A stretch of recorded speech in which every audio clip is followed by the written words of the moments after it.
ನಮಸ್ಕಾರ ರೀಪ, ನಾನು ಪ್ರೇಮ ಸೌದತ್ತಿ. ಇವತ್ತ ನಾನು ತಟ್ಟೆ ಇಡ್ಲಿ ರೆಸಿಪಿ ತಗೊಂಬಂದಿನಿ. ಅದ ಹೆಂಗೈತಿ ಏನ ಅಂತೇಳಿ ನಿಮ್ಗೆ ನಾನು ರೆಸಿಪಿ ತೋರಿಸ್ತೀನಿ. ಆ ರೀತಿ ನೀವು ಇದನ್ನ ಟ್ರೈ ಮಾಡಿ ನಮಗ ಕಮೆಂಟ್ ಮಾಡಿ ತಿಳಿಸೋದಂತಿ ಮರಿಬೇಡ್ರಿ. ಶೇರ್ ಮಾಡ್ರಿ, ಲೈಕ್ ಮಾಡ್ರಿ, ಹೊಸವಾಗಿದ್ದಾರ ಸಬ್ಸ್ಕ್ರೈಬ್ ಮಾಡ್ಕೋರಿ. ಇವಾಗ ನೋಡ್ರಿ, ತಟ್ಟೆ ಇಡ್ಲಿ ಮಾಡಾಕ ಈ ವಾಟೆಲೆ 3 ವಾಟೆ ಅಕ್ಕಿ ತಗೊಂಡೇನಿ. ಅದು ಯಾವಪ್ಪ ಅಂದ್ರ ಇವು ಕಂಟ್ರೋಲ್ ಅಕ್ಕಿ, ಸೊಸೈಟಿ ಅಕ್ಕಿ ಅಂತಾರಲ್ರಿ, ಆ ಅಕ್ಕಿ ತಗೊಂಡೇನಿ. ನಿಮ್ಮ ಮನ್ಯಾಗ ಯಾವ ಇದ್ರೂ ನೀವು ತಗೋರಿ. ಇವ್ನ ತಗೊಂಡ್ರಂತಿ ಭಾಳ ಚಲೋ.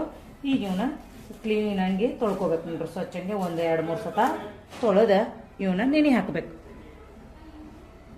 ಈ ಥರ ಅಕ್ಕಿ ಎಲ್ಲ ತಿಕ್ಕಿ ತೊಳಿಬೇಕು. ತೊಳೆದಿದ್ದ ನೀರು ಮಾತ್ರ ಚೆಲ್ಬೇಡ್ರಿ. ಇವ್ನ ಏನು ಮಾಡಬೇಕು, ಒಂದು ಬಟ್ಟಲಿಗೆ ತಕ್ಕೊಂಡಾದ್ಮೇಲೆ ಇವನ್ನ ಗಿಡಗಳಿಗೆ ಹಾಕ್ರಿ.